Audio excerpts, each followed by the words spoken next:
네, 보신 대로 어제 국민의힘 1차 경선 4강 컷오프 확정이 됐습니다. 저녁에 발표가 됐고 그 면면을 볼 수가 있었는데요. 자, 관련해서 김광삼 변호사님 계속 모시고요. 김상일 민주당 전 부대변인 두 분과 함께 이야기 나눠보겠습니다. 자, 김문수, 안철수, 한동훈, 홍준표 이렇게 가나다 순으로 발표를 했습니다. 지지율 득표율 순위 발표는 없었지만 1위부터 3위까지가 아주 박빙이었다는 이야기가 나오고 있고요. 아무튼 4강 한 자리는 관심을 모았었는데 안철수 후보가 차지하게 됐습니다. 어제 홍준표 후보가 저희 뉴스 나와서 나경원 의원의 결과가 좀 아쉽긴 하지만 이런 결과를 어느 정도는 예상을 했다라고 말씀을 하시더라고요. 김광삼 변호사님 어떻게 예상하셨습니까?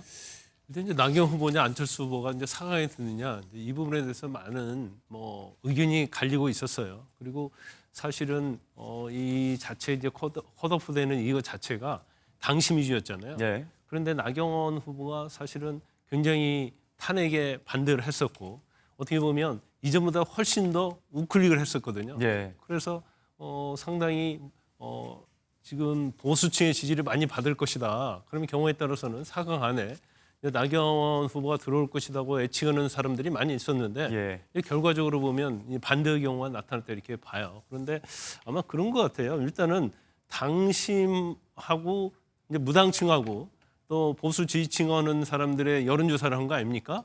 그러면 그냥 언뜻 생각하기에는 보수 지지층은 나경원 후보가 윤 전 대통령을 워낙 지지했기 때문에 그리 표가 가지지 않겠느냐 했는데 반대의 결과가 나왔어요. 그것은 보수층에서도 사실은 이번 대선에서 이재명 대표를 이길 수 있는 사람이 중도표와 합리적인 그러한 성향이 있는 중도표를 끌어올 수 있고 이제 그런 사람이 돼야 한다는 인식을 하고 있지 않는가 싶어요. 무조건적으로 탄핵을 반대했던 사람을 에게 표를 던지는 게 아니고 그렇다고 본다면 어느 정도의 민심이 좀 드러나지 않았을까 그런 생각을 해봅니다. 이게 어느 정도는 이재명 독주 체제를 좀 저지하기 위한 위기감이라든지 현 시점에 진단이 있었을 것이고 이게 강성층보다는 중도층의 마음을 좀 움직였을 것이다. 이런 분석이신데 저희가 또 원래 이제 준비한 영상을 띄워드리려고 했습니다만 각 후보마다 이후에 소감을 좀 이야기하면서 공통적으로 등장한 이름이 있었습니다. 이재명 후보를 어떻게 이길 것인가에 대해서 다들 이야기를 이렇게 내놨는데요. 사실 이게 1차 경선 통과 소감이기도 하지만 2차 경선을 앞두고 내놓는 지지자들에 대한 출사표이기도 하잖아요. 이재명 이야기가 공통적으로 또 나왔습니다. 어떻게 보십니까? 그러니까 지금 이재명 대표 이야기를 먼저 하는 거는요. 제가 볼 때는 자가당착이에요. 왜냐하면 이재명 대표의 문제를 국민들이 더 크게 보고 있는 게 아니거든요.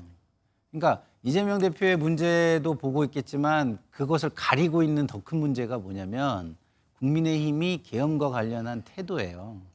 계엄과 관련해가지고 잘못됐다라는 모습을 책임 있는 모습을 반성하는 모습을 전혀 보이지 않고 있거든요. 그러면 그런 모습을 보이지 않는 상태에서 다른 그거보다는 부차적인 목소리가 들리겠습니까?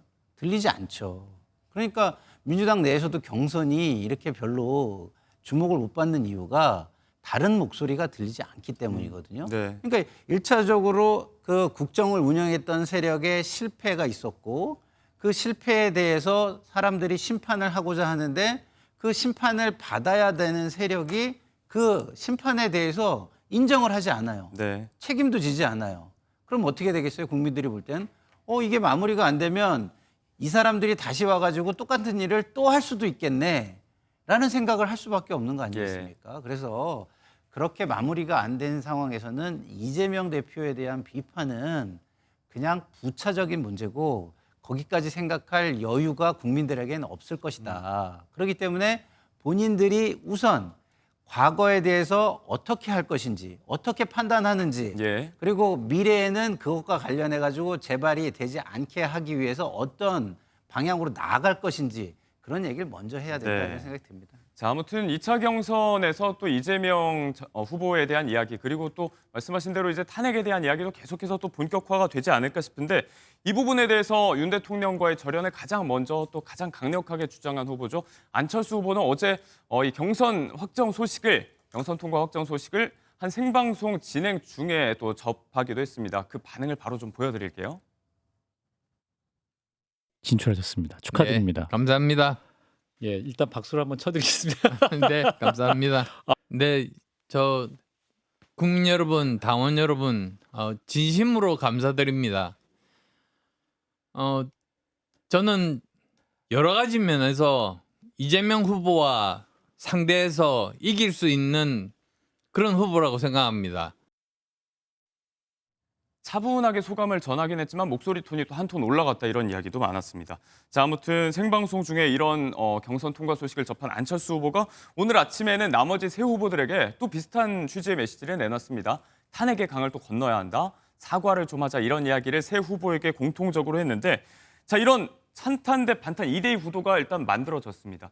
앞으로의 이 4강 구도에 대해서 전망이 좀 엇갈리고 있거든요. 당초에는 이제 표가 좀 분산될 수 있으니까 한동훈 후보에게 좀 불리하지 않을까라는 이야기도 나왔지만 이런 이야기가 좀 본격화된다면 오히려 반탄 쪽에는 호재가 될 수 있다 이런 전망도 있거든요. 그렇죠. 일단 이제 나경원 후보가 탈락을 했기 때문에 일단 2차 경선 자체는 상당히 재미있을 수 있다. 예. 이렇게 봅니다. 그래서 저는 이제 개인적으로 볼 때 이제 언뜻 보면 탄핵에 찬성하는 후보 둘, 반대하는 후보 둘이잖아요. 예. 그래서 이게 탄핵 찬성 반대 이걸 가지고 토론을 할지 아마 그 부분도 나오긴 나올 거예요. 그런데 1차 경선하면서 탄핵에 찬성 반대 가지고는 표를 얻기 힘들다는 것을 아마 후보들이 느꼈을 거예요. 그래서 그냥 나경원 후보가 들었다고 하면 이제 3대 1의 그런 상황이 되는 거 아니겠습니까? 네. 근데 그것보다는 2대 2인데 경우 때서 이런 생각할 수 있죠. 아니 안철수 후보가 뭐 중도랄지 이제 그런 데서는 표를 얻을 수 있기 때문에 한동훈 후보는 불리한 게 아니냐 이제 그렇다고 보는 시각도 있는데 예. 저는 좀 다른 생각을 하고 있어요. 일단은 분위기 자체는 찬탄 반탄으로 가되 한동훈 후보는 어떻게 보면 우군을 얻을 수 있다고 볼 수가 있고 네. 그리고 정말 중도 무당층에서 지지를 한다고 한다면 안철수 후보와 한동훈 후보 중에서 누가 더 이재명 대표와 싸워서 중도 표를 더 많이 가져올 수 있느냐, 무당층을 많이 가져올 수 있느냐, 청년층의 표를 많이 가져올 수 있느냐 이거에 대해서 아마 전략적인 선택을 할 것이다. 네. 그러면 경선의 흥행은 좀 올려주면서 어떻게 보면 전략적으로 누가 더 대선에서 이제 경쟁력 있는 후보를 뽑는 그런 선거가 되기 때문에 네. 이번 어떤 4강 구성의 멤버 자체는 상당히 제가 볼 때는 국민의힘 입장에서 보면 고무적일 수 있다 이렇게 봅니다. 아무튼 주말에 저희가 주관하는 4인 토론도 예정이 돼 있는데 뚜껑을 열어봐야 알 것 같습니다. 각 후보들의 2차 경선 컷오프 전후로 이렇게 탄핵이라든지 전 대통령, 정치적 메시지부터 정책 행보까지 불을 당기고 있는 모습이 이어지고 있는데요. 이 시점에 각 지지자들을 대하는 후보들의 시선도 좀 눈에 띕니다. 이 가운데서 캠프에서 여러 보수 성향 인사들의 지지 선언을 받고 있는 김문수 후보에게인데요. 잠시 영상을 하나 보겠습니다. 미국 텍사스 오스틴은 한마디 때문에 신발 열사님은 안 오셔. 신발 열사님도 같이 오시기로 했는데 안 와. 평생을 24평 서민 아파트에 사는 청렴 결백한 김문수. 진짜 능력 있고 진짜 서민스러운 김문수는 50년 전 청년 시절에 이미 준비된 대통령이었는지 모릅니다. 김문수!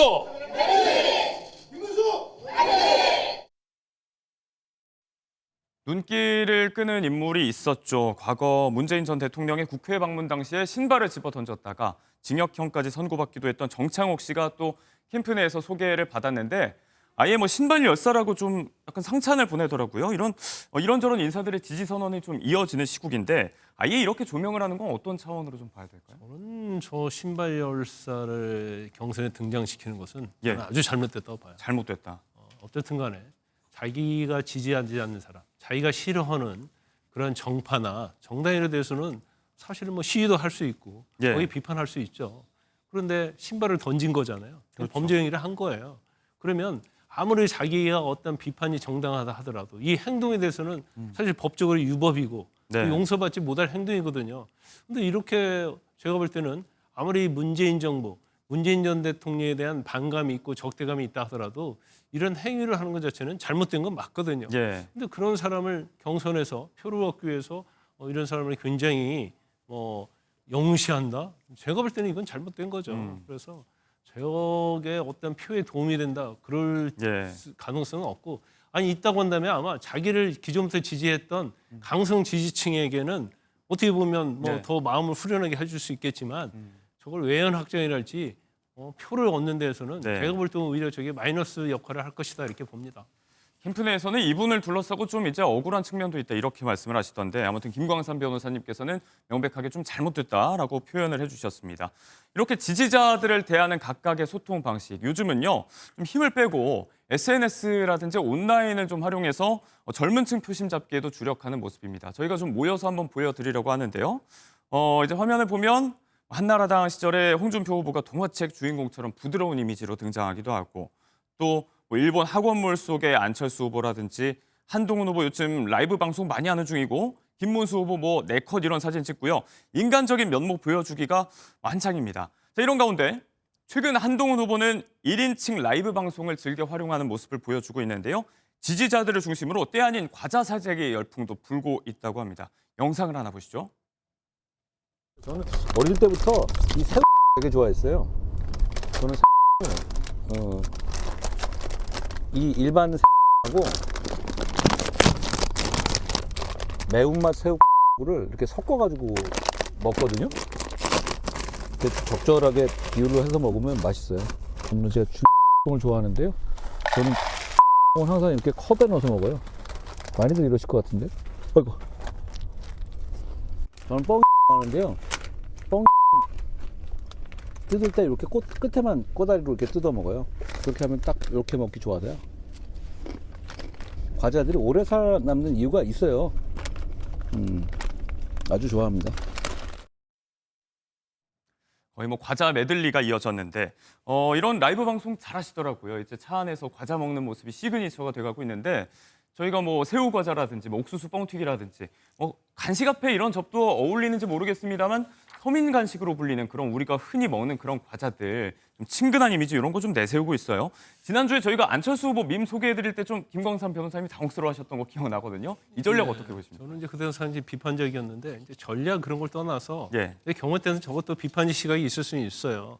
지금 경선이고 대선을 향해서 가는데 이제 저런 뭐 과자 같은 걸 가지고 과연 유튜브 하는 게 맞느냐 그럴 수 있는데 또 한편을 보면 어떻게 보면 본인의 어떤 이미지 이런 거에 있어서는 도움이 될 수 있다고 봐요. 왜냐하면 검사 출신이잖아요. 근데 경우에 따라서는 마치 금수저처럼 보이고 그다음에 어떤 뭐 이제까지 윤 전 대통령 대립을 한다랄지 또 정치에 있어서도 여러 가지 약간의 딱딱한 느낌 그런 게 있었는데 지금은 한동훈 후보가 지향하는 것이 시대 교체, 세대 교체, 정치 교체라는 거 아니에요. 예. 그러면 사실 이제 저런 식의 어떠한 이미지를 대중에게 보여준 정치인이 이제까지 거의 없었거든요.